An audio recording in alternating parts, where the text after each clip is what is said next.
அப்பா அப்பா ஏய் என்னப்பா? அப்பா கருப்பு பணத்தெல்லாம் மீட்டு நம்ம அக்கவுண்ட்ல போட்டாங்களாப்பா.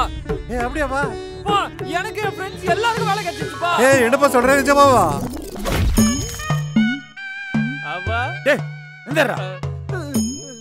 நீ பாக்குறது கேக்குறது நினைக்கிறது எல்லாமே கனவுதான்டா. கனவா? கனவுதான்டா.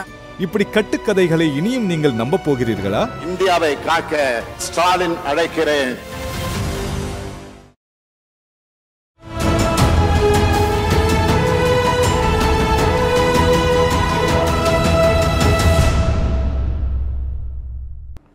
தமிழகம் நேயர்களுக்கு அன்பு வணக்கம். நம்மோடு அரசியல் விமர்சகர் திரு பொன்ராஜ் இணைந்திருக்கிறார். வாருங்கள் அவரோட பேசலாம். சார் வணக்கம். வணக்கம்பா. வணக்கம். பிரதமர் மோடி அவர்கள் தமிழ்நாட்டிற்கு 7வது முறையாக வந்து சென்னையில் டி நகர் பகுதியில் ஒரு ரோட் ஷோ, இன்றைக்கு வேலூரில் ஒரு மிகப்பெரிய பொதுக்கூட்டம், எப்படி பார்க்குறீங்க? வெளிநாடுகளுக்கே அடிக்கடி போயிட்டு இருந்தவர் இப்போ தமிழ்நாட்டுக்கு அடிக்கடி வராது. அதனால வரட்டும், வரவேற்கிறோம். ஆனால் தமிழகத்திற்கு இப்போ அவர் வருவது அவரது ஆதாயத்திற்காகவே வெளியே தமிழ்நாட்டு மக்களின் நலனுக்காக அல்ல என்பது அனைவருக்கும் ஒரு சின்ன பிள்ளை கூட தெரியும். ஏன்னா இது தேர்தல் நேரம், மக்கள் அவதிப்படும் பொழுது சென்னை, திருவள்ளூர், காஞ்சிபுரம், செங்கல்பட்டு மாவட்ட மக்கள் வெள்ளத்தில் சிக்கி சீரழிந்த போது வராத பிரதமர் மோடி அவர்கள் 2015 வெள்ளத்தில் தமிழக மக்கள் சிக்கி சீரழிந்த போது வராத பிரதமர் மோடி அவர்கள் தூத்துக்குடி, கன்னியாகுமரி, தென்காசி, திருநெல்வேலி வெள்ளத்தின் போது மக்கள் பட்ட வேதனையை பார்க்க வராத மோடி அவர்கள் இப்பொழுது வருகிறார் என்று சொன்னால் அவரது ஆதாயத்திற்காக அவர் வருகிறார். அவரது வாக்குகளை பெற வேண்டும், தமிழர்களை ஏமாற்றி வாக்குகளை பெற வேண்டும். தமிழர்களுக்கு எதுவுமே செய்யாமல் தமிழ்நாடு மட்டும் எனக்கு தமிழ்நாடுல வேட்டி கட்டிட்டு வந்தா ஓட்டு போட்டுருவான், சட்டை போட்டு வந்தா ஓட்டு போட்டுருவான், துண்டு கட்டிட்டு வந்தா ஓட்டு போட்டுருவான் என்று சொல்லி வேடமிட்டு வரக்கூடியவர்களை எப்படி தமிழர்கள் நம்புவார்கள்? ஏன்னா அது திருக்குறள், திருவள்ளுவர் நமக்கு இதெல்லாம் சொல்லி கொடுத்துருக்காரு. இந்த மாதிரி வேடம் போட்டு வர்றவன், கூழ கும்பிடு போடுறவன், குனிஞ்சு கும்பிடு போடுறவன், திடீர்னு அழுகிறவன், இந்த மாதிரி யாரையுமே நம்பாத அப்படின்னு சொல்லி வள்ளுவர் சொல்லியிருக்காரு. அதனால வந்து ரொம்ப இதெல்லாம் நம்ம பார்த்தாச்சு.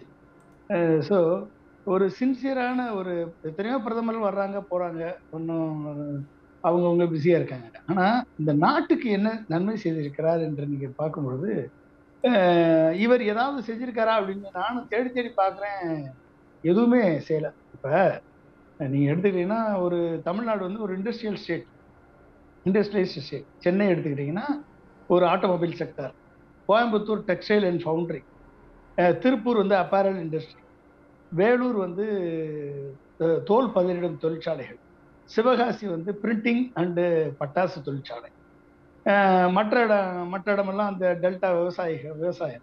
ஸோ இப்படி இத்தனை தொழில்கள் இருக்கக்கூடிய இந்த தொழிற்சாலைகள் அதிகமான எம்எஸ்எம்இ, அதாவது சிறு குறு தொழில் இருக்கக்கூடிய அதிகமான டாப் ஸ்டேட்ஸில் தமிழ்நாடும் உண்டு. இப்போ இப்படி இருக்கக்கூடிய இந்த தொழிலுக்கு ஏதாவது செய்திருக்கிறாரா மோடி என்று சொன்னால் இந்த கடந்த 10 ஆண்டுகளில் எதுவும் இல்லை என்று தான் நாம் சொல்ல. இந்த அப்போ இதுவுமே செய்யாத, இதை பற்றியே ரெப்ரசன்ட் பண்ணாத, இப்போ கோயம்புத்தூர் எடுத்துக்கோங்க. கோயம்புத்தூர் வந்து பிஜேபியினுடைய கோட்டைன்னு சொல்கிறாங்க, கன்னியாகுமரி பிஜேபியினுடைய கோட்டைன்னு சொல்கிறாங்க, இப்போ தென் சென்னை பிஜேபி ஜெயிக்கும்ன்றாங்க. இப்போ இதெல்லாம் வந்து இந்த 3 தொகுதிக்காவது ஏதாவது இவங்க பண்ணியிருக்காங்களா அப்படின்னு நீங்கள் பார்த்தீங்க அப்படின்னா 3க்கும் எதுவும் பண்ணல. 10 ஆண்டுகளாக ஆட்சியில் இருந்துட்டு இந்த 10 ஆண்டுகள் ஆட்சியில் இருப்பவர்கள் எதுவுமே பண்ணாமல் இப்பொழுது வந்து ஓட்டு கேட்கிறார்கள் என்று சொன்னால் இவர்களை எப்படி வந்து நம்ம ஏற்றுக்கொள்வது என்னன்னு தெரியல. நம்ம வந்து பார்த்து சிரிச்சுட்டு இவங்களை பார்த்து இது பண்ணிட்டு தான் போக வேண்டியதாக இருக்க ஒழிய இந்த ஒவ்வொரு தொழிலிலும் இவர்கள் ஏதாவது பண்ணியிருக்காங்களான்னா இல்லை. சரி, விவசாயிகளுக்காவது ஏதாவது பண்ணியிருக்காங்களா அப்படின்னா அதுவும் இல்லை. மினிமம் சப்போர்ட் ப்ரைஸுக்கே போராட வேண்டிய விவசாயிகள், ஒரு வருடம் பஞ்சாப் விவசாயிகள் போராட வேண்டியிருக்கு. தமிழ்நாட்டு விவசாயிகள் இங்கிருந்து போராடி நிர்வாணமாக போராடி பார்த்தும் என்னன்னு கூட திரும்பி பார்க்கலாம் இந்த மோடி அவர்கள். தமிழ்நாட்டு விவசாயிகள், டெல்டா விவசாயிகள், உங்களுக்கு தெரியும் எவ்வளோ நாள் போய் போராடினாங்க ஜந்தர் மந்தரில், உங்களுக்கு தெரியும். ஏதாவது திரும்பி பார்த்தாரா அவர்? என்னன்னு கூட நடிகைகளை பார்த்த பிரதமர் மோடி நம் தமிழகத்தினுடைய விவசாயிகளை போராட்டத்தை அவர்களை அழைத்து கூட பேச வேண்டும். அப்ப இப்படிப்பட்ட பாராமுகத்தை நமது விவசாயிகளுக்கு காட்டிட்டு கோயம்புத்தூர் தொழிற்சாலை இன்றைக்கு 50% boundary unit, textile unit, small scale and MSME sector unit மூடப்பட்டு விட்டது. இன்றைக்கு 50% யூனிட் மூடப்பட்டு விட்டது என்று சொன்னால் எத்தனை ஆயிரம் லட்சக்கணக்கான பேர் இன்றைக்கு வேலை வாய்ப்பை இழந்து நிற்கிறார்கள் கோயம்புத்தூர்ல. அங்கு வந்து தமிழகத்தினுடைய பிஜேபி தலைவர் அண்ணாமலை போட்டியிடுகிறார் என்று சொன்னால் எவ்வளவு 10 ஆண்டு காலம் எதுவுமே செய்யாமல் இருந்துவிட்டு, 10 ஆண்டு காலம் கோயம்புத்தூரை வஞ்சித்து விட்டு, 10 ஆண்டு காலம் கோயம்புத்தூருக்கு ஒரு துரும்பை கூட தூக்கி போடாமல் ஜிஎஸ்டியை போட்டு கோயம்புத்தூர் இண்டஸ்ட்ரியை காலி பண்ணிட்டு, டிமார்டேஷன் கொண்டாந்து கோயம்புத்தூருடைய இன்ஃபார்மல் செக்டாரை காலி பண்ணிட்டு இவர்கள் எந்த அளவிலே வந்து ஓட்டு கேட்கிறார்கள்? அப்ப இவர்கள் ஜாதியை வைத்து, மதத்தை வைத்து, இந்த ரெண்டு தான் அவங்களுடைய investment. Not industry investment, not விவசாயம் இன்வெஸ்ட்மெண்ட், நத்திங். என்ன பண்ணிருக்காங்க அவங்க? ஏதாவது கோயம்புத்தூர் வந்து சிறுதுளின்னு ஒரு அமைப்பு இருக்கு. ஒட்டுமொத்த கோயம்புத்தூரை வந்து சிறுதுளி அமைப்பு தான் ரிவைவ் பண்ணிச்சு, டேங்கை ரிவைவ் பண்ணி கொடுத்தது. இந்த சிறுதுளி அமைப்புக்கு இவங்க ஏதாவது உதவி பண்ணியிருக்காங்களா? இல்ல நொய்யல் ஆற்றினுடைய வளர்ச்சிக்கு, நொய்யல் ஆற்றினுடைய இதுக்கு ஸ்கீம் சாங்ஷன் பண்ணிருக்காங்களா? சென்ட்ரல் கவர்மெண்ட்ல 900 கோடிக்கு நொய்யல் ஆற்றை ரிவைவ் பண்றதுக்கு ஸ்கீம் கொடுத்துருக்காங்க. இது வரைக்கும் சாங்ஷன் பண்ணிருக்காரா மோடி? சொல்லுங்க. 900 கோடிக்கு ஸ்கீம் கொடுத்துருக்காங்க, சாங்ஷன் பண்ணி கொடுத்துட்டாரா மோடி? இவர் வந்து அண்ணாமலை வாங்கி கொடுத்தாரா? யார் வாங்கி கொடுத்ததுங்க? ஏதாவது வாங்கி கொடுத்துருக்காங்களா இது வரைக்கும்?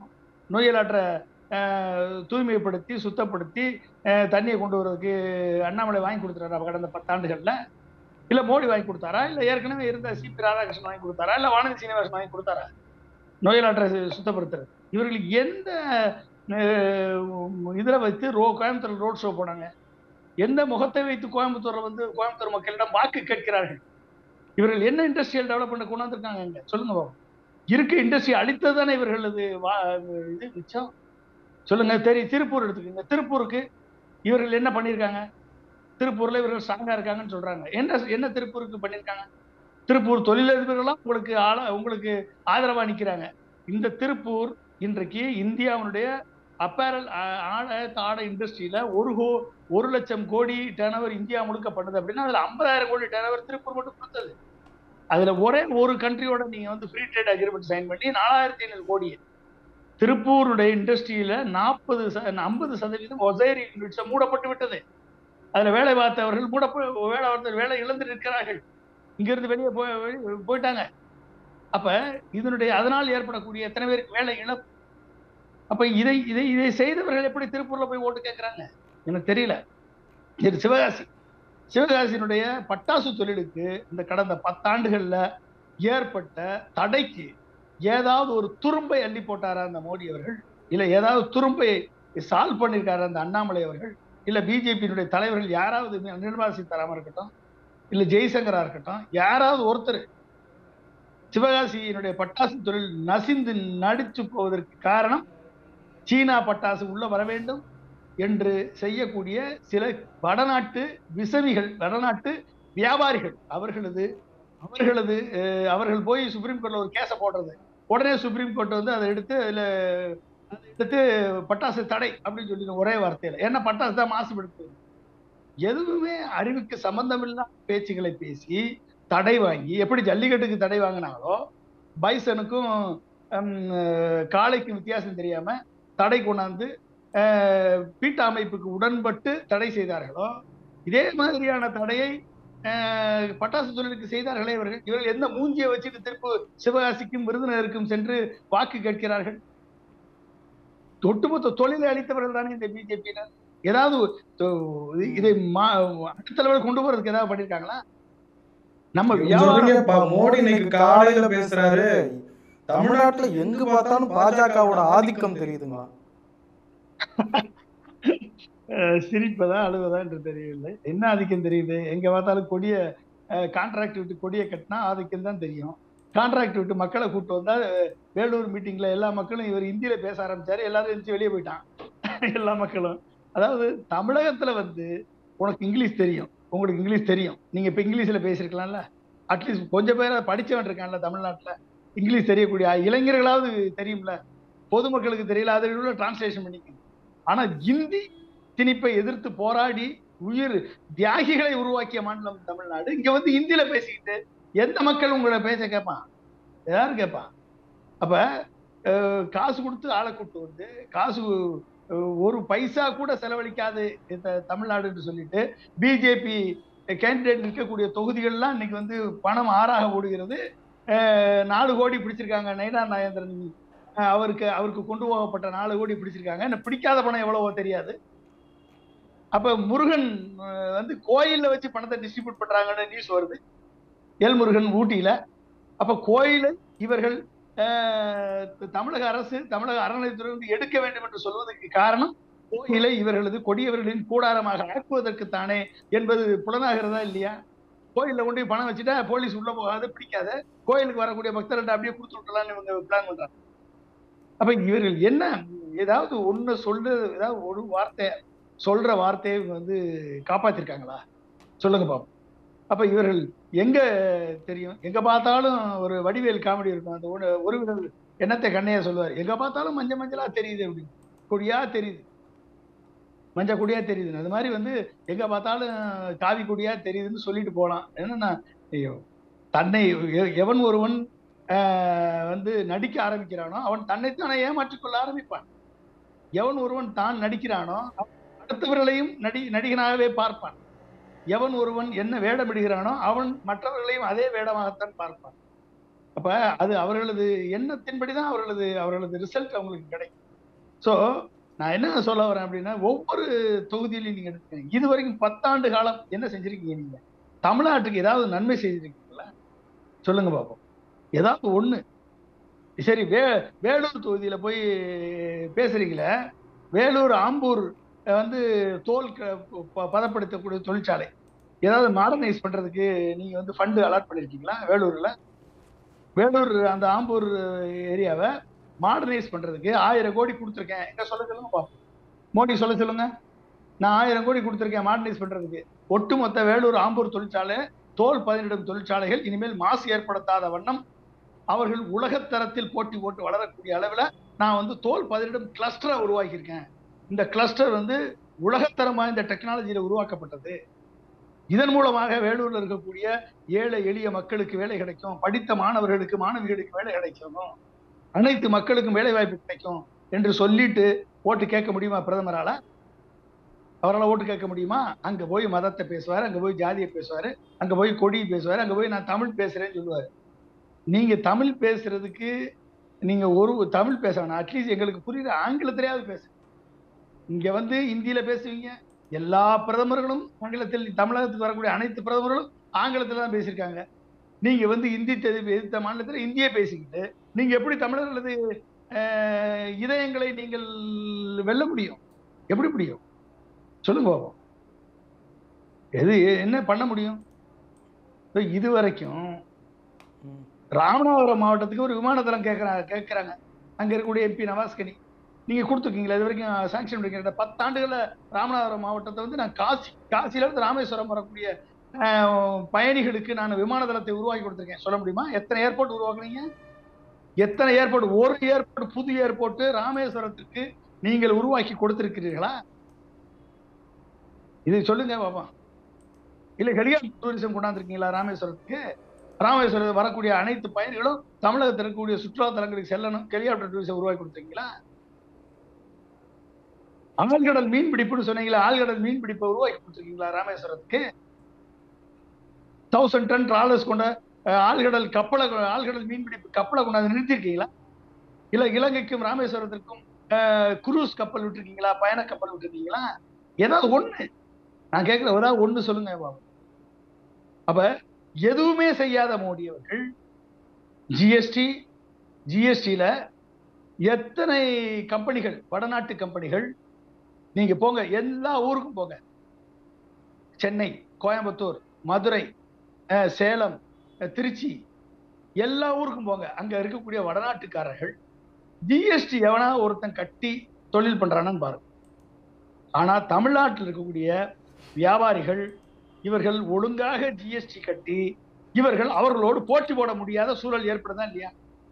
இன்னைக்கு தமிழ்நாட்டில் இருக்கக்கூடிய இதயம் நல்லெண்ணெய், ஓகே, அடுத்து கோல்டு வின்னர், இப்படி பல்வேறு உழைப்பால் உயர்ந்த தமிழகத்தினுடைய வியாபாரிகள், தமிழகத்தினுடைய இண்டஸ்ட்ரி இத்தனையும் ஒழிப்பதற்கு வடநாட்டு கம்பெனிகளுக்கு எல்லாம் வந்து இவர்களை வாங்கி இவர்கள் மேல ரைடு விட்டு இவர்களை வந்து ஒழித்து, ஆயில் இண்டஸ்ட்ரியில தமிழர்களை ஒழிக்கிறீங்க, வியாபாரத்துல ஒழிக்கிறீங்க, அனைத்து துறைகள்லையும் தமிழர்கள் இருந்து நீங்க வந்து திருநெல்வேலி தமிழர்கள், கன்னியாகுமரி தமிழர்கள், விருதுநகர் தமிழர்கள், இத்தனை பேரையுமே இவர்கள் வியாபாரத்துல கொடிகட்டி பெறக்கூடிய இந்த இனத்தையே நீங்க வந்து இன்னைக்கு வந்து வடநாட்டுக்காரர்களை வைத்து ஒழிச்சு கொண்டிருக்கிறீர்கள். தமிழ்நாடு மெர்கன்டைல் பேங்க் எப்படிப்பட்ட ஒரு உதாரணம். ஒரு இனம் ஒரு பேங்கை உருவாக்கி லட்சுமி விலாஸ் பேங்கை ஒழிச்சிங்க. கருணாநிதி பேங்க் ஏதோ தப்பி தவறி ஓடிட்டு இருக்கு. லட்சுமி விலாஸ் பேங்க் எப்படிப்பட்டது உருவாக்கப்பட்டது? அந்த பேங்கை ஒழிச்சு கொண்டு போய் தள்ளது மாதிரி தமிழ்நாடு மெர்கன்டைல் பேங்க் நாடார்களா சேர்ந்து அவர்கள் கஷ்டப்பட்டு உழைத்த வியாபாரத்தின் மூலமாக கல்வி நிறுவனங்களை ஏற்படுத்தி அவர்கள் அதன் மூலமாக ஒரு வங்கியை உருவாக்கி தொழிலுக்கு சப்போர்ட் பண்ணி உருவாக அந்த வங்கியவே இன்னைக்கு ஆட்டையை போடுறதுக்கு ஏற்பாடு பண்ணிட்டீங்களே. அப்ப இது சார்பாக ரெப்ரசன்ட் பண்ணக்கூடியவர்கள் யாராவது ஒருத்தராவது, அவர்கள் பின்னால நிற்கக்கூடிய யாராவது ஒருத்தராவது இந்த ஒரு ஒட்டுமொத்த இனத்தினுடைய உழைப்பை உறிஞ்சக்கூடிய வடநாட்டு கம்பெனிகளை எதிர்த்து கேள்வி கேட்கக்கூடிய தகுதி யாருக்காவது இருக்கா? தமிழிசைக்கு இருக்கா? பொன்னாருக்கு இருக்கா? இப்ப போய் ரீசெண்டா போய் சேர்ந்தாரு சரத்குமாருக்கு இருக்கா? சொல்லுங்க பாப்போம். கேள்வி கேட்க முடியுமா உங்களால? அவர்களுடைய எதிர்காலத்தையே நீங்க வந்து அழிச்சிருவீங்களே. அடுத்து மோடி வந்தார் அப்படின்னா வியாபாரம், ஒட்டுமொத்த தமிழகத்தினுடைய வியாபாரம் அளிக்கப்படும். வடநாட்டுக்காரர்கள் அதை சூறையாடுவார்கள். மிகப்பெரிய குஜராத் கம்பெனிகள் அதை சூறையாடும். ஒட்டுமொத்தமாக இருக்கக்கூடிய வியாபாரம், கடை தெருவில் இருக்கக்கூடிய அனைத்து கடைகளும் இன்றைக்கு ஏலத்தில் வரும். ஒரு ஜிஎஸ்டி கட்டி இங்க வந்து சின்சியரா டெல்லியில இருந்து ஒரு பொருளை, எலக்ட்ரானிக்ஸ் பொருளை எடுத்துட்டு வராங்கன்னு வச்சுக்கோங்க. நம்மளால ஜிஎஸ்டி கட்டி கொண்டாந்து மதுரையில வியாபாரம் பண்ணிட்டு இருப்பான். ஆனா அவன் ஒரு வடநாட்டு குஜராத்தி கம்பெனி என்ன பண்றான்? ஒரு ட்ரக்குக்கு ஜிஎஸ்டி கட்டுவான், 9 ட்ரக்கு வந்து ஃப்ரீயா கொண்டாடுறான். 9 ட்ரக்கு ஃப்ரீயா கொண்டு வந்து இங்க இருக்கக்கூடிய ஒட்டுமொத்த மார்க்கெட் அவன் கண்ட்ரோல்ல வச்சுட்டான். இங்க ஜிஎஸ்டி ஒழுங்கா கட்டி வேலை பார்க்கக்கூடிய ஒரு வியாபாரி அவன் வந்து கடைசியில தொழில் நஷ்டப்பட்டு லோன் கட்ட முடியாம, கடன் கட்ட முடியாம என்பி ஆகி கடைசியில நடுத்தருக்கு வரணும். அந்த நடுத்தருவுக்கு வந்தா கூட காய்கறி கடை வச்சு பிழைச்சிக்கலாம், இட்லி கடை வச்சு பிழைச்சிக்கலாம், இங்க வந்து ஏதாவது ஒரு சர்பத்து கடை வச்சு பிழைச்சிக்கலாம்னா அதுக்கு வழி இல்லாம பண்ணி விட்டீங்க. என்னங்க என்ன என்ன பண்ணிருக்கீங்க நீங்க? வந்து மோடியை வந்து தேவையில்லாம வந்து விமர்சிக்கல, தேவையில்லாம அன்னெசரியா நம்ம விமர்சிக்கல. ஒரு பிரதமர் மோடி என்று சொன்னால் அனைத்து மக்களுக்குமான பிரதமராக இருக்க வேண்டும். அனைத்து மக்களது வளர்ச்சியை கருத்தில் கொள்ள வேண்டும். அனைவரையும் உள்ளடக்க வளர்ச்சிக்கு வித்திட வேண்டும். எல்லாரும் வளர வேண்டும். நேற்று வந்து ஹிந்துல வந்த ரிப்போர்ட் என்ன சொல்லுது? ஒட்டுமொத்த பொருளாதாரத்துல ஜிடிபில 40% குடும்ப கடன் ஏற்பட்டிருக்கிறது. புள்ளி விவரத்தோட கொடுத்திருக்கான ஹிந்து பேப்பர். அப்ப என்ன அர்த்தம்? ஒட்டுமொத்த ஜிடிபி 4 ட்ரில்லியன் வச்சுக்கோங்க. 4 ட்ரில்லியன் 83 லட்சம் கோடி. 1 ட்ரில்லியன்னா 83 லட்சம் கோடி. 4 ட்ரில்லியன் எவ்வளவு? என்னங்க 32. அப்ப 320 லட்சம் கோடி. 320 லட்சம் கோடி மதிப்புள்ள இந்தியாவுடைய ஜிடிபில 40% இந்தியாவின் குடும்ப கடன் ஏறிவிட்டது என்று இந்து பேப்பர் ரிப்போர்ட் போட்டிருக்கான். இதுக்கு காரணம் யாருப்பா? காரணம் யாரு? இந்த கடன் ஏறுவதற்கு காரணம் என்ன? ஏன்னா நீங்க தொழில கழிவிட்டீங்க. அவன் சின்ன சின்ன வேலைகள் பார்த்தவனுக்கு வருமானம் இல்லை. படித்த படிப்பு வெளியே வரக்கூடிய ஒவ்வொரு படிச்சுட்டு வெளியே வரக்கூடிய பிஇ படிச்சு வெளியே வரக்கூடிய மாணவன், ஆர்ட்ஸ் அண்ட் சயின்ஸ் படிச்சுட்டு வெளியே வரக்கூடிய மாணவன், டிப்ளமோ படிச்சுட்டு வெளியே வரக்கூடிய மாணவன், எவனுக்கு வேலை கிடையாது. படிச்ச படிப்பிற்கு ஏற்ற வேலை இல்லை. அவன் வாழணும், ஓடி உழைக்கணும். ஒரு 10,000 ரூபாய் கூட வழி இல்லாத எத்தனை இளைஞர்கள் நடு ரோட்ல தெரிஞ்சிட்டு இருக்கான். அவன் கடன் வாங்கி கல்வி கடனை கட்டி வீட்டுக்கு அனுப்பி தாய் தகப்பன் பற்ற கடனை அடைப்பதற்கு அலைஞ்சிட்டு இருக்கான். ஒரு பக்கம் விவசாயிகள் கடன் வாங்கி சீரழிகிறாங்க. ஒரு பக்கம் இளைஞர்கள் எதிர்காலத்தை லட்சியத்தோடு கனவுகளோடு எதிர்பார்க்கக்கூடிய இளைஞர்கள் இன்னைக்கு கடன் வாங்கி இன்னைக்கு அலைஞ்சிட்டு இருக்கான், சீரழிஞ்சிட்டு இருக்கான். அவனுக்கு வாழ்வாதாரத்திற்கு என்ன உத்தரவாதம் கொடுத்தீங்க? வருடத்துக்கு 2 கோடி பேருக்கு வேலை வாய்ப்பு. அப்ப 10 வருஷத்துல 20 கோடி பேருக்கு வேலை கொடுத்துருக்கணும் இல்லையா? ஏன் கொடுக்கல? 150 லட்சம் கோடி கடன் வாங்கியிருக்கீங்களே மோடி அவர்களே 10 ஆண்டுகள்ல. இந்த 150 லட்சம் கோடி கடன்ல 23 லட்சம் கோடியை தூக்கி முத்ரா லோனுக்கு கொடுத்தேன்னு சொல்லி கொடுத்துருக்கீங்களா? யாரு கொடுத்தீங்க? பிஜேபி கட்சியை வளர்ப்பதற்கு 20,000 30,000 40,000 கட்சிக்காரனுக்கு கொடுத்துட்டு 8 கோடி பேருக்கு அட்லீஸ்ட் 1-2 பேருக்கு வேலை வாய்ப்பு கிடைக்கும்னு உத்தரவாதம் கொடுத்தீங்களே முத்ரா லோன் மூலமாக. 2 பேருக்காவது வேலை வாய்ப்பு கிடைக்கும் அப்படின்னா 8 கோடி பேர் கடன் கொடுத்தீங்களே. 16 கோடி பேருக்கு வேலை வாய்ப்பு கிடைச்சிருக்கணுமே. எங்க கிடைச்சது? எங்க ரிப்போர்ட் இருக்கா? ஒயிட் பேப்பர் இருக்கா? 16 பேருக்கு நீங்க கொடுத்த டேட்டாவில இருந்து 1 கோடியே 10 லட்சம் பேருக்கு வேலை வாய்ப்பு கிடைச்சிருக்கு சொல்றீங்க. அப்ப 8 கோடி பேருக்கு கொடுத்ததுல 7 கோடி பேர் ஃபேக்கா? 7 கோடி பேர் சுவாகப்பட்டாங்கன்னா இந்த பணத்தை. அப்ப எல்லாமே பிஜேபி கட்சிக்காரனுக்கு போயிருக்கா? இதை கேள்வி கேட்கறதுக்கு நாதி இல்லையா? அப்ப இதை கேள்வி கேட்க கூடாதா? கண்ணை மூடிட்டு மோடியை எதிர்க்கல, கண்ணை மூடிட்டு மோடியை நம்ம பேசல. அவர் சீஃப் மினிஸ்டரா இருக்கும் போது நல்லா தான் செயல்பட்டார். சீஃப் மினிஸ்டர் எப்படி வந்தாரு, எப்படி தன்னை நிலைநிறுத்திக்கிட்டாரு? கோத்ரா சம்பவம் மூலமா 2000 முஸ்லீம்கள் கொல்லுவதற்கு காரணமாக இருந்தார், கலவரத்திற்கு காரணமாக இருந்தார். அது 2வது தனிக்கதை. ஆனால் சீஃப் மினிஸ்டராக இருக்கும் பொழுது அவர் ஓரளவுக்கு குஜராத்தினுடைய வளர்ச்சிக்கு வித்திட்டார் என்று ஒரு பிம்பம் கட்டமைக்கப்பட்டது. அவரை விட வளர்ச்சிக்காக வித்திட்ட சௌஹான், சிவராஜ் சிங் சௌஹான் மத்திய பிரதேசம், அவரெல்லாம் தன்னை மார்க்கெட் பண்ண தெரியல. இவருக்கு மார்க்கெட் பண்ண தெரிஞ்சவர், அதனால அவர் மார்க்கெட் பண்ணிக்கிட்டார் தன்னைத்தானே. ஆனா he is a successful CM but he is a failed PM. He is a successful CM of Gujarat but he is a failed Prime Minister of India. இதுதானே இப்ப எதுக்காக இருக்க வேண்டும்? 10 ஆண்டுகளுக்கு உங்களுக்கு கொடுத்த பொன்னான வாய்ப்பை நழுவ விட்டு இத்தனை கீழான நிலைமைக்கு இந்தியாவை அழைத்து சென்று விட்டு, ஏங்க வருஷத்துக்கு மாசத்துக்கு 1.5 லட்சம் கோடி நம்ம ஜிஎஸ்டி கட்டோங்க. எதுக்கு ஜிஎஸ்டி? ஒரு சின்ன ஒரு பூக்கடை கட்டக்கூடிய அந்த அம்மா கடையில போய் வாங்கினா ஜிஎஸ்டி கட்டி தான் வரணும். அந்த அம்மா படிக்கிற மாணவன் ஜிஎஸ்டி கட்டணும். சின்ன தொழில் பண்றவங்க ஜிஎஸ்டி கட்டணும். 1.5 லட்சம் கோடி கட்டணும் வருது மாசத்துக்கு.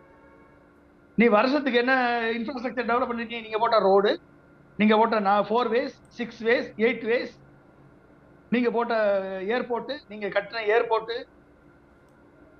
நீங்க கட்டின துறைமுகம், நீங்க விட்ட வந்தே பாரத் ட்ரெயின், இதெல்லாம் யாருக்கு? வந்தே பாரத் ட்ரெயின் யாருக்கு? ஒரு டிக்கெட்டு 3000 ரூபாய் வாங்கக்கூடிய வசதி படைத்தவர்கள் மட்டும் தான் வந்தே பாரத் ட்ரெயின். ஏர்போர்ட் யாருக்கு? ஒரு டிக்கெட்டு கிட்டத்தட்ட இன்னைக்கு 26 கோடி பேர் பயணம் பண்றாங்க விமானத்துல. 1 கோடி பேர் பயணம் பண்ணும் பொழுது 12 பிளைட் இருந்தது. மோடி வந்த பிறகு 26 கோடி பேர் விமானம் பயணம் பண்ணும்போது ஒரே ஒரு பிளைட் தான் இருக்கு, இண்டிகோ மட்டும். மோனோபோலி என்னது? அவன் வச்சதான் வரிசை, அவன் வச்சதான் டிக்கெட், அவன் வச்சதான் கணக்கு. திடீர்னு நீங்க விமான பயணம் போகணும், அங்க இருந்து சென்னை டு மதுரை வரணும், சென்னை டு கோயம்புத்தூர் போகணும் அப்படின்னா 10,000 ரூபாய் 20,000 ரூபாய். நாளைக்கு போகணும்னா முடியாது. அப்ப அதை காஸ்ட்லியா பண்ணீங்க, உருவாக்கினீங்க. அப்ப மோனோபோலைஸ் யாருக்கு நன்மையா பயக்குது? அந்த விமான கம்பெனிக்கு தான் நன்மை பயக்குது. இந்த மோனோபோலைஸ் உருவாக்குனது யாரு? இதே மோடி தானே. ஏர்போர்ட் கட்டி யாருக்கு விட்டீங்க? அதானிக்கும் அம்பானிக்கு விட்டீங்க ஏர்போர்ட்டை. கட்டின ஜிவி கேரட்டியை மிரட்டி ரைடு விட்டு அடுத்த மாசமே ஏர்போர்ட்டை அதானிக்கு கொடுக்க வச்சது யாரு? நீங்க தானே. எலக்ட்ரல் பாண்ட்ஸ்ல எத்தனை கம்பெனியை மிரட்டி நீங்க ரைடு விட்டு அடுத்த வாரத்துல அடுத்த நாட்கள்ல பணத்தை கொண்டாந்து உங்களுக்கு பிஜேபிக்கு கட்டியிருக்கான லிஸ்ட் வந்துச்சு. சுப்ரீம் கோர்ட் மூலமா வந்ததுல லிஸ்ட் வெளிப்பட்டு நாரிச்சே. உங்களுடைய ஓன் பைனான்ஸ் மினிஸ்டருடைய ஹஸ்பண்ட் சொல்றாரு இந்தியா உலகத்தினுடைய பிக்கஸ்ட் ஸ்கேம் எலக்ட்ரல் பாண்ட் ஸ்கேம்னு. இதுக்கு என்ன பதில் வச்சிருக்கீங்க மிஸ்டர் மோடி? நிர்மலா சீதாராமன் கேட்டு சொல்லுங்க, ஹஸ்பண்ட் கேட்டு சொல்லுங்க, அது உண்மையா பொய்யான்னு. நிர்மலா சீதாராமன் ஹஸ்பண்ட் எதுக்கும் போது நாங்க எதுக்க கூடாதா? ஒரு சாதாரண மனிதன் கேள்வி கேட்க கூடாதா மோடிய? சுப்பிரமணிய சாமி மோடியை எதிர்த்து கேள்வி கேட்கும் பொழுது ஒரு சாதாரண மனிதன் மோடியை எதிர்த்து கேள்வி கேட்க கூடாதா? உங்க ஓன் எம்பி சுப்பிரமணிய சாமி 2500 ஸ்கொயர் கிலோமீட்டர் சைனா ஆக்கிரமித்து விட்டது என்று ட்வீட் போட்டாரு. அவர் ஆதாரத்தை காமிச்சாரு. பதில் என்ன சொன்னீங்க? அவருக்கு என்ன சொன்னீங்க? அப்ப ஒண்ணுமே என்ன சார், எந்த கேள்விக்கும் பதில் கிடையாது, எந்த பிரச்சனைக்கும் பதில் கிடையாது. நான் வளர்ச்சியை கொண்டு வந்துருவேன், நான் இதை கொண்டு வந்துருவேன். என்ன வளர்ச்சி? 150 லட்சம் கோடி கடன் வாங்கி 20 லட்சம் கோடிக்கு ரோடு போட்டிருக்கீங்க. ஒரே 20 லட்சம் கோடி 10 வருஷத்துல 20 லட்சம் கோடி. அப்ப என்ன வருஷத்துக்கு 2 லட்சம் கோடி தான் செலவு பண்ணிருக்கீங்க. ஆனா எங்கிட்ட மக்கள்கிட்ட மாசத்துக்கு 1.5 லட்சம் கோடி ஜிஎஸ்டி வருமானம் வசூல் பண்றீங்க. ஜிஎஸ்டி வசூல் பண்றீங்க. ஒட்டுமொத்த இந்தியாவிற்கும் வருடத்திற்கு நீங்க ரோடு போடுறதுக்கு, பாலம் கட்டுறதுக்கு, ஏர்போர்ட் கட்டுறதுக்கு, துறைமுகம் கட்டுறதுக்கு, பிரிட்ஜ் கட்டுறதுக்கு நீங்க செலவழித்த காசு 2 லட்சம் கோடி மட்டுமே. ஒட்டுமொத்தமா 20 லட்சம் கோடி செலவழிச்சிருக்கீங்க. ஆனால் வருடத்திற்கு இந்திய மக்கள் உங்களுக்கு கொடுக்கக்கூடிய ஜிஎஸ்டி தொகை 1.5 லட்சம் கோடி. 1.5 லட்சம் கோடி உங்களுக்கு வரி கட்டிட்டு, ரோட் டாக்ஸ் கட்டிட்டு, வெஹிக்கிள் டாக்ஸ் கட்டிட்டு, திரும்பி டோல்கேட்டுக்கு நாங்க 1000 ரூபாய் கட்டினா தான் மதுரை டு சென்னை போக முடியும், கோயம்புத்தூர் டு சென்னை வர முடியும், சேலம் டு சென்னை போக முடியும். 1000 ரூபாய் கட்டணும். எதுக்கு சார் டோலு? எதுக்கு டோல்கேட்டு? யாருக்கு லாபம் கட்டுறதுக்கு? எங்கேயாவது ஒரு போர்டு வச்சிருக்கீங்களா? இந்த ரோடுக்கு இவ்வளவுதான் டோலு, இவ்வளவு டோல் வந்து ஆட்டோமேட்டிக்கா ஃபாஸ்டாக்ல வசூல் பண்றீங்களே, ஏன் உங்களுக்கு கணக்கு காமிக்க தெரியாதா? இத்தனை டோலுக்கு இத்தனை கோடி பட்ஜெட், இவ்வளவு டோல் வசூல் பண்ணியாச்சு, இவ்வளவு நாள் கழிச்சு டோல் இருக்காது சொல்ல முடியாதா? டோல் வருஷ கணக்கில் டோல் கட்டிட்டே இருக்கீங்களா? பேடிஎம் வந்து அட்வான்ஸ் ஃபாஸ்டாக்கு அட்வான்ஸ் வாங்குறானே 250 ரூபா அட்வான்ஸ். அந்த 250 ரூபா அட்வான்ஸ் திரும்பி எவனாவது வாங்கி ஃபாஸ்டாக் வச்சிருக்கக்கூடிய ஒரு கார் ஓனர் திரும்பி வாங்கியிருக்கானா? சொல்லுங்க பாப்போம். அந்த ஃபாஸ்டாக்ல அடிச்ச கோடிகள் எத்தனை? அட்வான்ஸ்ல அடிச்ச கோடிகள் எத்தனை? அப்ப நீங்க யாருக்கான பிரதமர்? நீங்க யாருக்கான பிரதமர்? ஏழை எளிய மக்களுக்கான பிரதமரா? கடலூர்ல வாழக்கூடிய, வேலூர்ல வாழக்கூடிய மக்களுக்கான, சாதாரண மக்களுக்கான, தோல் தொழிற்சாலை பதனிடக்கூடிய தொழிற்சாலையில வேலை பார்க்கிற மக்களுக்கான பிரதமரா? கோயம்புத்தூர்ல பவுண்டரியில வேலை பார்க்கக்கூடிய ஒரு ஏழை தொழிலாளிக்கான பிரதமரா? கோயம்புத்தூர் டெக்ஸ்டைல் இண்டஸ்ட்ரியில வேலை பார்க்கக்கூடிய ஒரு சாதாரண தொழிலாளிக்கான பிரதமரா நீங்க? இல்ல சிவகாசியில வேலை பார்க்கக்கூடிய பட்டாசு தொழிற்சாலை வேலை பார்க்கக்கூடிய ஒரு சாதாரண பெண்மணிக்கான பிரதமரா நீங்க? யாருக்கான பிரதமர் சார்? இங்க வந்து நீங்க வந்து நீலி கண்ணீர் வடித்தால், இங்க வந்து நீங்க வந்து கூல கும்பிடு போட்டா, தமிழ்ல வந்து ஆப் மூலமா யூஸ் பண்ண எங்களுக்கு எல்லாம் ஆப் யூஸ் பண்ண தெரியாதா? மொபைல் ஆப் என்ன சார்? என்ன எப்படி நம்ம ஏத்துக்கிறது இந்த மோடி அவர்களை? வளர்ச்சிக்கான பிரதமர் என்று நம்பி வாக்களித்தவர்கள் 2 வட்டம் நம்பி ஏமாறலாம். 3வது முறையும் இந்தியா ஏமாந்தால் இந்தியாவிற்கு ஒரு மிகப்பெரிய சர்வாதிகார ஆட்சி தான் ஏற்படும் என்பதை மக்கள் நினைவில் கொள்ள வேண்டும். மிகப்பெரிய சர்வாதிகார ஆட்சி. இவர் வந்து பல்வேறு நாடுகளுக்கு போனாரு. அமெரிக்க 50 நாடுகளுக்கு மேல போயிருக்காரு. எப்ப பார்த்தாலும் வெளிநாட்டுல சுற்றுப்பயணம் செய்வார். இப்பதான் தமிழ்நாட்டுக்கு அடிக்கடி வர்றாரு. ஏன்னா எலெக்ஷனால. அமெரிக்கா சென்றார், நல்லதை எடுத்தாரா? இல்ல, கெட்டதை எடுத்து வந்தார். ரஷ்யா சென்றார், நல்லதை எடுத்தாரா? இல்ல, கெட்டதை எடுத்து வந்தார். என்னது அது? அமெரிக்காவில் 2 இருக்கு. ஒன்னு கேபிட்டலிசம் இருக்கு, இன்னொன்னு வந்து டெமோக்ராட்டிக் ஃபெடரலிசம் இருக்கு. டெமோக்ராட்டிக் ஃபெடரலிசம், இன்னொன்னு கேபிட்டலிசம். டெமோக்ராட்டிக் ஃபெடரலிசத்தை எடுத்து வந்தா இவர் இந்தியாவுக்கு நன்மை வைக்கக்கூடிய பிரதமர். இவர் என்ன எடுத்தாரு? கேபிட்டலிசத்தை எடுத்துக்கிட்டார். ரஷ்யாவுக்கு போனார், அங்க சோசியலிசம் இருக்கு, சர்வாதிகாரம் இருக்கு. சோசியலிசத்தை எடுத்து வந்தா அவர் நல்ல பிரதமர். சர்வாதிகாரத்தை எடுத்து வந்தார் இங்க இருக்கு ரஷ்யா இருந்து. அப்ப ரஷ்யாவை போல ஒரு புட்டின் இன்னைக்கு 20 வருஷம், நான் 2003 அப்துல் கலாம் அவர்களோடு ரஷ்யா போனப்ப கிரெம்ளின் மாளிகையில தனியாளா வந்தார், நடந்து வந்தார். புட்டின் மட்டும் செக்யூரிட்டி போர்ஸ்ல எது இல்லை, அந்த பெரிய மிகப்பெரிய பிரம்மாண்டமான மாளிகை கிரெம்ளின், அதுல தனியாளா நடந்து வந்தார், நான் பார்த்தேன். அதே மாதிரி மோடி நடக்கிறாரா இல்லையா? அதே மாதிரி மோடி எங்க போனாலும் தனியாளா நடக்கிறாரா இல்லையா? கேமரா மட்டும் தான் ஃபாலோ பண்ணும். கோயிலுக்கு போனா அவர் மட்டும் தான் போவார். ராமேஸ்வரத்துக்கு வந்தா அவர் மட்டும் தான் வருவார். ஃபிளைட்ல ஏறினா அவர் மட்டும் தான் ஏறுவார். ஃபிளைட்ல இறங்கினா அவர் மட்டும் தான் இறங்குவார். எங்க போனாலும் அவர் மட்டும் தான் இருப்பார். இப்ப என்ன அர்த்தம்? இதுதான் சர்வாதிகார மனப்பான். உலகத்துல நல்லவைகளை கற்றுக்கொள்வதற்கு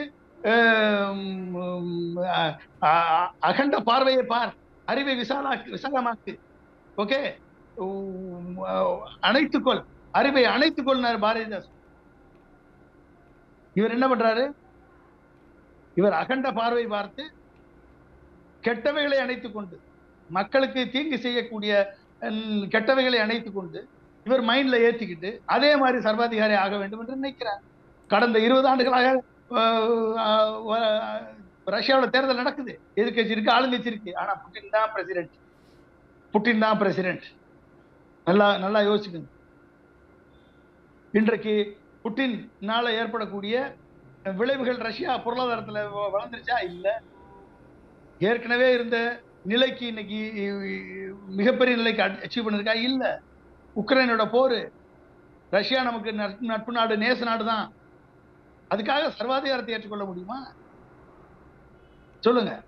அப்ப அப்படிப்பட்ட நிலைமை இந்தியாவுக்கு வந்துச்சுன்னா 3வது முறை பிரதமராக மோடி வரக்கூடாது. ஏன் சொல்றோம்? எதுக்கு நம்ம சொல்றோம்?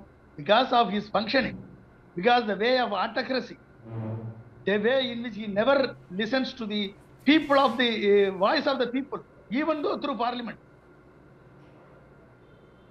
விவசாயிகள் போராட்டம் 1 வருஷம் இவர் கேட்கல. பார்லிமெண்ட்ல குரல் கொடுத்தா பார்லிமெண்ட்ல பேச மாட்டார், பார்லிமெண்ட்டுக்கு பதில் சொல்ல மாட்டார். பார்லிமெண்ட் யாரால உருவாக்கப்பட்டது? உங்க 140 கோடி மக்களும் எதிர்த்து வந்து உங்கள்கிட்ட பேசினா தான் நீங்க பேசுவீங்களா? அந்த அளவுக்கு நீங்க பெரிய சர்வாதிகாரியா, இல்ல உலக ரட்சகரா அவரு, இல்ல கடவுளா? 543 எம்பிக்கள் மக்களின் இதயமாக வாய்ஸாக ஒழிக்கக்கூடிய பாராளுமன்றத்தில் கேட்டு கேள்விக்கு பதில் சொல்ல மாட்டீங்க. மணிப்பூர்ல இத்தனை பேருக்கு அடித்துக் கொல்லப்பட்டார்களே, 400 சர்ச்சு நொறுக்கப்பட்டதே, 60,000 மக்கள் இன்றைக்கும் அகதிகளாக இருக்கிறார்களே, அங்க உங்க கட்சி மணிப்பூர்ல, நாகாலாந்துல, அருணாச்சல பிரதேசத்துல போட்டி போடாம ஓடியது காரணம் என்ன? எதற்காக இந்த ஏன் மக்கள் இன்னைக்கு உங்களை பார்த்து வெறுக்கிறாங்க சொல்லுங்க. அப்ப உங்களது கேரக்டரை நீங்க மாத்த மாட்டீங்க, உங்களது அப்ரோச் நீங்க மாத்த மாட்டீங்க, உங்களது வே ஆஃப் ஃபங்க்ஷனிங்க மாத்த மாட்டீங்க. என்னமா முஸ்லீம்களை ஒழிக்கணும், தீவிரவாதிகளை ஒழிக்கணும்னு சொல்லி நீங்களே புல்வாமாவில் குண்டு போடுவீங்க. உங்க சத்யபால் மாலிக்கு பதில் சொல்ல முடியுமா உங்களால? உங்க பிஜேபி கட்சிக்காரங்களே அவர்களுக்கு அவங்க வீட்டுக்கு அவங்களே குண்டு வைத்துக்கிட்ட சம்பவங்கள் எத்தனை இருக்கிறது. அப்ப பிரச்சனைகளுக்கு கலவரத்தை தூண்டுவதற்கு காரணமானவர்களாகிய நீங்க தான் இருக்கீங்க.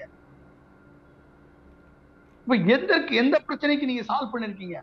வேலையில்லா திண்டத்தை சால்வ் பண்ணீங்களா? விலைவாசி ஏற்றத்தை சால்வ் பண்ணீங்களா? பெட்ரோல் டீசல் விலையை குறைத்தீங்களா? இன்றைக்கு 2.5 லட்சம் ஹை நெட்வொர்க் இண்டிவிஜுவல்ஸ், 2.5 லட்சம் பணக்காரர்கள் நாட்டை விட்டு வெளியேறுகிறார்கள் என்று சொன்னால் நாட்டிற்கு அழிவு உறுதியாகிவிட்டது என்ற அர்த்தம். இதுவரை கடந்த 10 ஆண்டு 20 ஆண்டுகளாக நடக்காத சம்பவமாக 2.5 லட்சம் கோடீஸ்வரர்கள் இந்தியாவின் குடியுரிமை வேண்டாம் என்று மறுத்துவிட்டு வெளிநாட்டுக்கு சென்று தங்கள் குழந்தைகளை படிப்ப வைப்பதற்கு வெளிநாட்டுக்கு சென்று விட்டார்கள் என்று சொன்னால் இந்தியா எந்த நிலைமைக்கு, மோசமான நிலைமைக்கு மோடியின் தலைமையிலான ஆட்சியில், பிஜேபியினுடைய ஆட்சியில் இன்றைக்கு பயங்கரத்தில் இருக்கிறது என்பதை மட்டும் நீங்கள் மனதில் கொள்ளும். இப்படிப்பட்ட சூழலில் இருக்கிறது என்பதை நீங்கள் மனதில் கொள்ளும். என்ன அர்த்தம்? பணக்காரெல்லாம் தப்பிச்சு ஓடுறானா அந்த நாடு பாதுகாப்பான நாடு இல்ல, அந்த நாட்டிற்கு அழிவு வரப்போகிறது என்ற அர்த்தம். இப்படிப்பட்ட ஒரு நிலை இந்த தமிழ்நாட்டுக்கு வர வேண்டுமா, இல்ல இந்தியாவுக்கு வர வேண்டுமா, மீண்டும் வர வேண்டுமா? இங்கதான் நம்ம யோசிக்க வேணும். அப்ப காங்கிரஸ் காங்கிரசுடைய தேர்தல் அறிக்கை தமிழகத்தினுடைய எண்ணங்களை பிரதிபலிப்பதாக அமைந்திருக்கிறது. அது எப்படி பண்ண போறாங்க, அதை எப்படி செயல்படுத்துவாங்கன்றது நமக்கு வித்தியாசமான கருத்துக்கள் இருக்கிறது. ஆனால் அப்படி இருந்தும் இதை செய்வதற்கு என்ன வழி இருக்கிறது என்பதை காட்டிலும் இப்படிப்பட்ட ஒரு பாசிச ஆட்சி ஒழிய வேண்டும் என்பதற்காக காங்கிரஸை நாம் ஏற்றுக்கொள்ள வேண்டிய சூழல் ஏற்பட்டிருக்கிறது. திமுக மேல் நமக்கு விமர்சனம் இருக்கிறது. திமுகவில் மேல் விமர்சனம் இல்லாமல் இல்ல இருக்கு. எத்தனையோ மக்களுக்கு இன்னைக்கு கரண்ட் பில் ஏறிடுச்சு, ஒவ்வொரு கட்டணமும் உயர்த்தப்பட்டு விட்டது, சொத்து பதிவு கட்டணங்கள் உயர்த்தப்பட்டு விட்டது, விலைவாசி ஏற்றப்பட்டிருக்கிறது, எத்தனையோ பிரச்சனைகள் இருக்குது. அதெல்லாம் இப்ப பேச வேண்டிய தருணம் அல்ல. மக்களுக்கு நான் ஒண்ணு சொல்றேன், இன்றைக்கு மோடி வேண்டுமா வேண்டாம் என்பதுதான் தேர்தல். அதற்கு வலிமையாக எதிர்க்கக்கூடிய கட்சி இன்றைக்கு திமுக மட்டும்தான். 2 கட்சி தான் வலிமையாக இருக்குது. ஒண்ணு திமுக எதிர்க்கிறது, இன்னொன்று நாம் தமிழர் எதிர்க்கிறார். அதிமுக எதிர்க்கல, பிஜேபி எதிர்க்கல, வேற எந்த கட்சியும் எதிர்க்கல. திமுகவும் நாம் தமிழர் மட்டும்தான் வலிமையாக பிஜேபி எதிர்க்கிறார்கள், வேற யாரும் எதிர்க்கல. அப்ப இன்றைக்கு பிஜேபி எதிர்த்து ஓட்டு போடக்கூடிய, பிஜேபி எதிர்த்து நிற்கக்கூடிய ஒரு வலிமையான கட்சி என்று சொன்னால் அது திமுக தான். திமுகவால் மட்டும்தான் பிஜேபி எதிர்த்து வெல்ல முடியும். இந்த சூழல்ல இப்படிப்பட்ட ஒரு சூழல் இருக்கும் பொழுது அதை திமுகவை கிரிட்டிசைஸ் பண்ணி திமுக மேல குற்றச்சாட்டு சொல்வதற்கு 2026 தேர்தல் இருக்கிறது.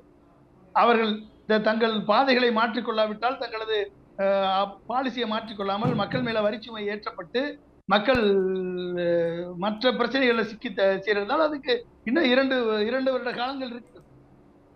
இன்றைக்கு திமுக அல்ல நமக்கு போட்டி மோடி போக வேண்டும், இந்தியா கூட்டணி ஆட்சிக்கு வர வேண்டும். அவர்களுமே அறுதி பெரும்பான்மையில் யார் வந்தாலும் சரி, அது மோடியா இருந்தாலும் சரி, இந்தியா கூட்டணி வந்தாலும் சரி, அறுதி பெரும்பான்மை ஒருத்தருக்கு கிடைத்து விட்டால் அங்கு சர்வாதிகாரம் தலைதூக்குகிறது. சர்வாதிகாரம் தலைதூக்கினால் அடுத்த கட்சிகளை மதிக்காத தன்மை ஏற்படுகிறது. இந்த இப்படிப்பட்ட தன்மையோடு இருக்கக்கூடிய கட்சி தான் காங்கிரசும். ஆனா ராகுல் காந்தி அதிலிருந்து வித்தியாசமானவராக, வேறுபட்டவராக, ஒரு மாநில நலன்களை மதிப்பவராக, மாநில உரிமைகளை மதிப்பவராக, மக்களது குறைகளை கேட்பவராக, மக்களோடு மக்களாக கலந்து அவர்களது எண்ணங்களை கேட்பவராக இருக்கிறார் என்ற ஒரு காரணத்திற்காகத்தான் இன்றைக்கு நமக்கு முன்பாக ஒரு நம்பிக்கை கீற்று ராகுல் காந்தியாக இருக்கிறார். இந்தியா கூட்டணி இருக்கிறது. அதற்கு தலைமை ஏற்கக்கூடிய திமுக தலைமையிலான அனைத்து கட்சிகளும் சமதர்மத்தை போதிக்கிறது, சமூக நீதியை வலியுறுத்துகிறது, அனைவருக்குமான வளர்ச்சியை பேசுகிறது. அங்கு வேறுபாடு இல்ல, ஜாதி மத இன வேறுபாடுகள் இல்லாமல் இருக்கக்கூடிய கட்சியாக இந்தியா கூட்டணி காண்பிக்கிறதுனால்தான் பொதுமக்கள் ஆகிய நாமெல்லாம் ஆதரவளிக்க வேண்டும் என்ற இன்றைக்கு நிலை ஏற்பட்டிருக்கிறது என்பதை உணர வேண்டும். இங்க யாருமே புத்தர்கள் அல்ல, யாருமே நியாயவான்கள் அல்ல, யாருமே நேர்மையாளர்கள் அல்ல, யாருமே ஊழல் செய்யாதவர்கள் அல்ல. ஆனால் இருக்கக்கூடிய சூழலில் நாம் எடுக்க வேண்டிய முடிவு சரியான முடிவாக இல்லை, எடுக்கவில்லை என்று சொன்னால், மக்களே, உங்களது குழந்தைகளின் எதிர்காலம், நீங்கள் கனவுகளோடு பெற்றெடுத்த உங்கள் மகன் மகளது எதிர்காலம், உங்கள் பேர பிள்ளைகளின் எதிர்காலம் மிகப்பெரிய கேள்விக்குறியில் இருக்கிறது. அவர்களது வாழ்வாதாரம் இங்கே இந்தியாவில் பிழைக்கவில்லை என்றால் எந்த நாட்டிற்கு போக முடியும் சொல்லுங்க பாப்போம்?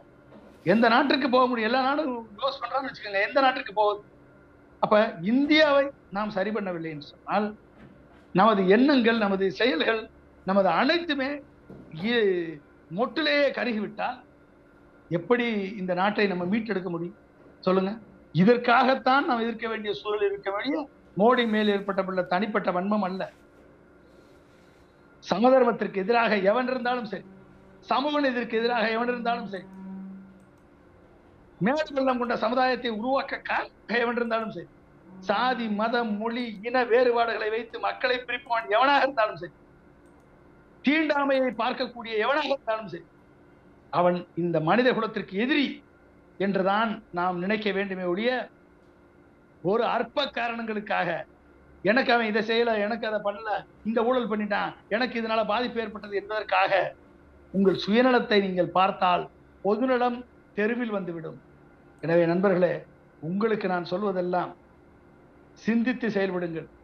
உங்கள் வாக்கு பொன்னான வாக்கு. இந்த இவிஎம்ஐ ஒழிப்பதில் நாம் அனைவருமே இணைந்து செயல்பட வேண்டும். கண்டிப்பாக ஏப்ரல் 16ஆம் தேதி இவிஎம்முக்கு ஒரு நல்ல ஒரு உத்தரவை, அனைத்து தொகுதிகளையும் விவிபேட் பயன்படுத்தப்பட வேண்டும். விவிபேட் மூலமாக வாக்குகள் பிரிண்ட் அவுட் எடுத்து அந்த பிரிண்ட் அவுட்டை பேலட் பாக்ஸ்ல போட வேண்டும். அதைத்தான் எண்ண வேண்டும் என்ற உத்தரவு வரும் என்று நம்புகிறோம். வந்தால் ஜனநாயகம் தலைக்கும். வரவில்லை என்று சொன்னால் மோடி நினைத்த 400 மக்களது எதிர்ப்புகளை மீறி வட மாநிலங்களில் இன்றைக்கு எதிர்ப்பு ஏற்பட்டிருக்கிறது. 200 தொகுதியை கூட தாண்ட முடியாத நிலை இன்றைக்கு பிஜேபிக்கு ஏற்பட்டிருக்கிறது, மோடிக்கு ஏற்பட்டிருக்கிறது. அதையும் தாண்டி இவிஎம் ஒன்று இருந்தால் போதும், மோடி வெல்வார், பிஜேபி மீண்டும் வரும். அப்படி பிஜேபி வந்தால் அது ஒரு மிகப்பெரிய ஒரு ஒரு ஒரு நம்பிக்கையின்மை ஏற்படுத்தும். எதிர்கால இந்தியர்களின், எதிர்கால மக்களின், எதிர்கால சந்ததியின் வாழ்க்கை ஒரு இருட்டுக்குள் பிடித்து தள்ளுவது போன்ற ஒரு நிலை ஏற்படும். மஞ்சுமால் பாய்ஸ்ல, குணா கேவ்ல எப்படி விழுந்தால் எதிர்த்து வர முடியாதோ அப்படிப்பட்ட ஒரு நிலை இந்தியாவிற்கு ஏற்படக்கூடாது என்பதற்காக மக்களை நான் வேண்டி விரும்பி கேட்டுக்கொள்கிறேன். எச்சரிக்கையோடு இருங்கள், எச்சரிக்கையோடு உங்கள் வாக்கை பயன்படுத்துங்கள். யாரையும் நம்பி ஏமாந்து விடாதீர்கள். காலை விழுகிறவன், கூழ கும்பிடு போடுறவன், அழுகிறவன், உங்களை நோக்கி பொன்னான வார்த்தைகளை பேசுகிறவன் எவனையும் நம்பாத. உன் எதிர்காலத்திற்கு உத்தரவாதம் கொடுக்கக்கூடியவன், உன் குழந்தைகளுக்கு உத்தரவாதம் கொடுக்கக்கூடியவன் எவனோ அவனை மட்டும் நம்பு என்று சொல்லி எனது இந்த ஒரு வேண்டுகோளை தமிழக மக்கள் சீர்தூக்கி பார்க்க வேண்டும். இங்கு வெறுப்பல்ல, மோடியின் மீது எனக்கு எந்த தனிப்பட்ட வெறுப்பும் அல்ல, பிஜேபியின் மீது தனிப்பட்ட வெறுப்பும் அல்ல. அவர்கள் ஃபாலோ பண்ணக்கூடிய சித்தாந்தங்களின் மீது வெறுப்பு எனக்கு மட்டுமல்ல, ஒட்டுமொத்த தமிழ் சமுதாயத்தில் இருக்கக்கூடிய பெரும்பான்மையானவர்களுக்கு அந்த சித்தாந்தங்கள் ஏற்புடையதாக அல்ல. இது மனித குலத்திற்கு எதிரானது. ஒரு பாசிச சிந்தனைகளை எவன் ஆதரிக்கிறானோ அவனும் பாசிசவாதி தான். அந்த பாசிசவாதியால் நாட்டிற்கு மட்டுமல்ல, இந்த சமுதாயத்திற்கு மட்டுமல்ல, வீட்டிற்கும் நன்மை இல்லை என்பதை ஒவ்வொரு வீட்டில் இருக்கக்கூடிய பெற்றோர்கள் உணர வேண்டும். சார், நிறைய விஷயங்களை பகிர்ந்து கொண்டீங்க. நன்றி சார். நன்றி, மிக்க நன்றி. தேங்க்யூ. அப்பா அப்பா ஏய் என்னப்பா? அப்பா, கருப்பு பணத்தெல்லாம் மீட்டு நம்ம அக்கவுண்ட்ல போட்டாங்களாப்பா. ஏய் அப்படியாப்பா? அப்பா, எனக்கு என் ஃப்ரெண்ட்ஸ் எல்லாருக்கும் வேலை கிடைச்சிருச்சுப்பா. ஏய் என்னப்பா சொல்ற நிஜமாவா? அப்பா டேய் எந்தடா? நீ பாக்குறது, கேக்குறது, நினைக்கிறது எல்லாமே கனவுதான்டா. கனவா? கனவுதான்டா. இப்படி கட்டுக்கதைகளை இனியும் நீங்கள் நம்ப போகிறீர்களா? இந்தியாவை காக்க ஸ்டாலின் அழைக்கிறேன்.